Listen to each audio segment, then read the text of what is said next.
నేను ఈరోజు నా గురించి ఆరోపణలు వేస్తున్నారంటే అది నేనేం చెప్పలేను. ఓన్లీ మీకు ఆధారాలు మాత్రమే చూపించగలుగుతాను. ఇప్పుడు వాళ్ళు చెప్పి నేను చెప్పి ఇది కరెక్ట్ కాదండి. నేను ఎప్పటి నుంచో కూర్చొని మాట్లాడదాం అంటున్నాను. పిల్లలకి లోకల్లో ఉన్న అక్కడ లోకల్లో ఉండేది ఎవరో కాదండి, మా బంధువులే అండి. అందరూ ఆ చుట్టుపక్కల గ్రామాలందరూ మా నానమ్మ ఊరు, మా అమ్మమ్మ ఊరు అందరూ మా వాళ్ళండి. వాళ్ళ పిల్లలు, మనవాళ్ళు, వాళ్ళ బంధువులు.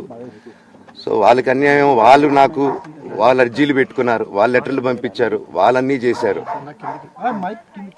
నేను వాళ్ళకి సపోర్ట్గా మద్దతుగా నిలబడి ఏమైంది నేను అడిగేసరికి వినయన్ అతనికి ఫోన్ చేశాను, మెసేజ్లు పెట్టాను.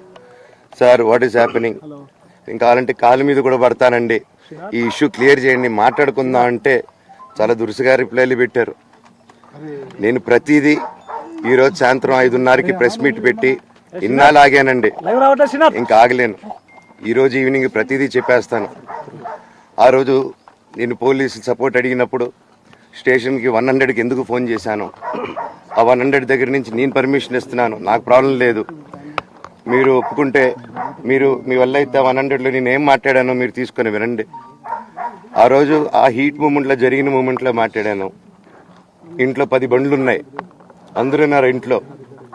మరి ఇన్ని బండ్లు ఉంటే ఇంట్లో ఎవరికైనా ఏదైనా అయితే కారుల్లో తీసుకెళ్తాం. ఆ రోజు 108 అంబులెన్స్ వచ్చింది మా ఇంటికి. ఈ విషయం ఎవరికైనా తెలుసా? పోలీసులు కూడా తెలుసు, అది ఎస్ఐ గారికి తెలుసు. అది బయటికి రాదు, కానీ రికార్డులో ఉంటుంది కదండి, అది కనుక్కోండి సార్ 108 ఎందుకు వచ్చిందని. అండ్ నిన్ను ప్రతిదీ నేను కొడుతున్నాను, ఇది చేస్తున్నాను అన్నారు కదా సార్, సీసీటీవీ కెమెరాలు తెప్పిండి సార్. నేను కిరణ్ని, విజయ్ని ఇమ్మీడియట్గా తీసుకొని యాక్షన్ తీసుకోండి, వాళ్ళే దొంగతనం చేశారని చెప్పాను. ఆ కిరణ్ నిన్న మా ఇంట్లో మొన్న చెప్తే నేను చూసుకుంటా అన్నారు. నిన్న మా ఇంట్లోనే తిరిగాడు. మా ఇంట్లోనే తిరిగి మా నానీస్ని బెదిరించి ఒక అమ్మాయి పారిపోయేలాగా చేశారు. నిన్న నా కూతురు బట్టలు ప్యాక్ చేసేదానికి ఇట్లా ప్రయత్నించాడు అతను. అప్పుడు నేను కంగారుగా అప్పుడు డీజీ ఆఫీసులకి వెళ్ళి, భయం వేస్తుందండి పిల్లల జోలికి వెళ్తే, ఎవరికి ఇది. ఇది అందుకే నాకు మా నాన్న దేవుడు అండి. ఈ రోజైతే ఏదైతే చూస్తున్నారో మా నాన్నని, ఇది మా నాన్న కాదండి. నేను అబద్ధాలు ఆడేవాడిని కాదు. నా గురించి మీరు ఎవరినైనా ఎంక్వైరీ చేసుకోండి, నా ఫ్రెండ్స్ని అడగండి. నాకు చిన్నప్పటి నుంచి ఉన్న స్నేహితులు ఒక్కొక్కరు వేరే వృత్తిలో ఉన్నారు, వాళ్ళు సొంతంగా కాళ్ళ మీద కష్టపడిన వాళ్ళే అండి. అండ్ నేను కూడా నా సొంతంగానే వచ్చాను, కానీ ఏ రోజు ఇది చేయండి అది చేయండి అని అడిగింది లేదు. అండ్ ప్రతిదీ నేను సాయంత్రం వచ్చి మీకు ఎక్స్ప్లెయిన్ చేస్తాను. దయచేసి కోఆపరేట్ చేయండి. థ్యాంక్ యూ మీరు అందరూ ఉన్నందుకు. విజయ్ అనే వ్యక్తి నిన్న అంత చెప్పిన తర్వాత కూడా మా ఇంట్లోనే నన్ను కొట్టేటప్పుడు అతని కారు నింది వెనకాల నుంచి అలాగే వెళ్ళిపోయారు అందరూ ఉండగానే. మీరు అతని కారు నంబరు, అతని సిగ్నల్ని దయచేసి ట్రాక్ చేయండి. అన్ని కంప్లైంట్లు పెట్టిన తర్వాత కూడా మా ఇంట్లో ఎందుకున్నాడు ఆ దొంగ, మీరు దయచేసి ఇది ఇమీడియట్ గా చేసుకోండి. నేను సాయంత్రం లోపల ఒకసారి మీరు అన్నారు ఇందాక మా నాన్న దేవుడు అని చెప్పి, చెప్తాను సార్. మా నాన్న మీ షోల్డర్ మీద గన్ను పెట్టి కాలుస్తున్నారండి, క్లియర్ గా కాలుస్తున్నారు. ఆయన నేను పనులు చేసుకుంటూ అన్ని రకరకాలుగా ఉన్నప్పుడు ఆయన బ్రెయిన్ వాష్ చేసుకొని నా వ్యక్తిగత జీవితంలో బయట పెట్టి నన్ను, నా వ్యక్తిగత జీవితం తప్ప అది కూడా నేనేం తప్పు చేయలేదండి. నేను ప్రేమించిన అమ్మాయిని పెళ్లి చేసుకున్నాను, ఆ అమ్మాయి కోసం పోరాడాను. దాంట్లో తప్పేంటంటే నాకు అర్థం కావట్లేదు. అండ్ ఈరోజు వచ్చి 10 మందికి నిలబడినప్పుడు నేను చెడ్డోడిని అయిపోయాను. ఎక్కడ సైన్ పెట్టమంటే పెట్టాను, రమ్మంటే వచ్చాను, పొమ్మంటే పోయాను. ఎన్ని సినిమాలు చేయమంటే అన్ని సినిమాలు చేశాను. అన్న కంపెనీల్లో పనిచేశాను, సాంగులు చేశాను, వాళ్ళకి రికార్డింగ్లు చేశాను, ఫైట్ డైరెక్షన్లు చేశాను. ఎంతో గొడ్డులాగా కష్టపడాను, మనసు పూర్తిగా సంతోషంగా చేశాను. నాకు 1 రూపాయి అడిగింది లేదు, ఆశించేది లేదు. నేను దానికోసం నాకు కావాలి, నేను పనిచేసిన దానికి కూడా నేను అడగట్లేదు. ఒకటే అడుగుతున్నాను, మీకు నిజం తెలియాలి. అందుకోసమే ఏంట్రా వీడు అన్ని బయట పెడుతున్నాడు అనుకోవచ్చు, కానీ ఈరోజు నాకు భార్య పిల్లలు ఉన్నారండి. ఈ రోజు నేను నిలబడకపోతే రేపు నా కొడుకు పెద్దోడైన తర్వాత, కూతురు పెద్ద అయిన తర్వాత వాళ్ళకి నేను సమాధానం చెప్పుకోలేను. నేను దొంగతనం చేసి వేరే వాళ్ళ కడుపులు కొట్టి నా పిల్లల మొహం నేను చూడలేను, ఆ కూడు నా పిల్లలకి పెట్టలేను. మా నాన్న నన్ను అలా పెంచలేదు, మా అమ్మ నన్ను అలా పెంచలేదు. మధ్యలో మా అమ్మ నలిగిపోతుంది. మా అమ్మని హాస్పిటల్లో అడ్మిట్ అయ్యారని చెప్పి నేను అబద్ధాలు ఆడారు. హాస్పిటల్కి వెళ్ళి చెక్ చేయించుకుంది అమ్మ. నువ్వు వెళ్ళిపో ఇంట్లో నుంచి, నువ్వు వెళ్ళిపోతే వీడిని చూసుకుంటావు మేమంటే, మేము మంచిగా మాట్లాడి పంపిస్తాం అంటే నమ్మి ఆవిడ 3 రోజుల నుంచి దడదడగా ఉంటే వెళ్ళింది వెళ్ళమ్మ అంటే. ఏజీకి వెళ్ళడం వాస్తవం చూపించుకొని ఇమీడియట్గా మా అన్నింటికి వెళ్ళిపోయి అన్నింట్లో పడుకున్నారు. మీకు ప్రతిదీ తెలుస్తుంది. ఈ రోజుల్లో ఏది దాచలేరు.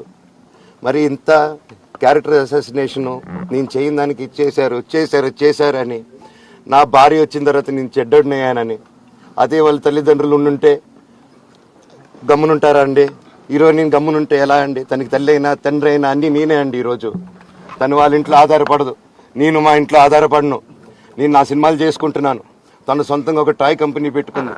లాక్డౌన్లో నా హమ్ బ్రహ్మాస్మి సినిమా మా ప్రేమ కోసం ఆపేసినప్పుడు నిర్దాక్షిణంగా నేను చెన్నైకి షిఫ్ట్ అయిపోయి ఈ ఊర్లో వద్దని మేము అక్కడ కూర్చొని, నేను మనోజ్ నువ్వు బొమ్మలు గీస్తావు కదా, కథలు రాస్తావు కదా, బొమ్మలకి ఆత్మనిర్భర్ అని నరేంద్ర మోడీ గారు అనౌన్స్ చేశారు.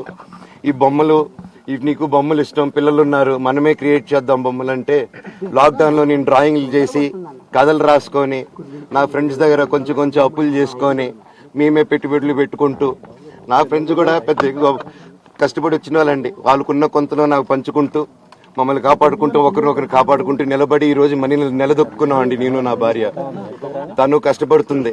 ఇప్పుడు కాశ్మీర్ నుంచి కన్యాకుమారి వరకు ఓన్లీ తను, నేను, ఇంకొక 3-4 కలిసి దీన్ని ఇంత దూరం తీసుకొచ్చామండి. ఈరోజు నేను మళ్ళీ సినిమాలకు వచ్చేసాను. అందుకే ఈరోజు నేను నిలబడిపోతే ఇది నా పిల్లలకి చెప్పేది కరెక్ట్ కాదు, ఎవరికి కరెక్ట్ కాదు. ఇన్నాళ్ళు గమ్మునున్నాను ఓకే, కానీ వాళ్ళ నాన్న ఆస్తుల కోసం కొట్లాడుతున్నాడా, మంచి కోసం నిలబడుతున్నాడా అనేది ఈరోజు మీకు సాయంత్రం వచ్చిన ప్రూఫ్స్ అన్ని వదులుతాను. మా నాన్న మీద గన్ను పెట్టి కాల్చే వినయ్కి, మా అన్నకి సాయంత్రం ప్రతిదీ చెప్తాను. ఎవరు ప్రభావితం చేస్తే అలా మారుతున్నారు సార్? మోహన్ రావు గారు ఎవరు ప్రభావితం? చెప్పాను కదండి, వినయ్ అని మా అన్న విష్ణు అని. అవునండి, నన్ను హాజరుపరచమన్నారు, 10:30 రమ్మన్నారు. మీరందరూ చూశారు. నాకు మొన్న ఫస్ట్ రోజు తగిలి బాగా నొప్పి వచ్చింది, మెడ, కాలు.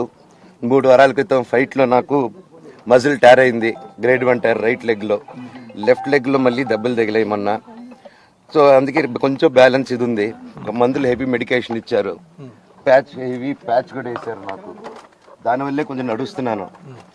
అండ్ ఇప్పుడు అందుకే రిక్వెస్ట్ చేసుకొని, సార్ నాకు కొంచెం టైం ఇవ్వండి, పాప ఉంది, సెటిల్ చేసుకొని నేను వస్తాను సార్, కొంచెం సెట్ చేసుకొని అని పోలీసులు గారికి రిక్వెస్ట్ చేసుకొని ఇప్పుడు బయలుదేరుతున్నాను. సార్ మీ నాన్నగారు నిన్న ఒక ఆడియో రిలీజ్ చేశారు, అందులో చెప్తున్నారు మనోజ్ మద్యానికి సార్ దాని గురించే సార్ చెప్పాను. కామెంట్ పై ఏమంటారు? మద్యానికి బానిసై ఇలా ప్రవర్తిస్తున్నాడు, అందుకే నేను మనోజ్ విషయంలో సీరియస్ గా ఉన్నాను అని చెప్తున్నారు.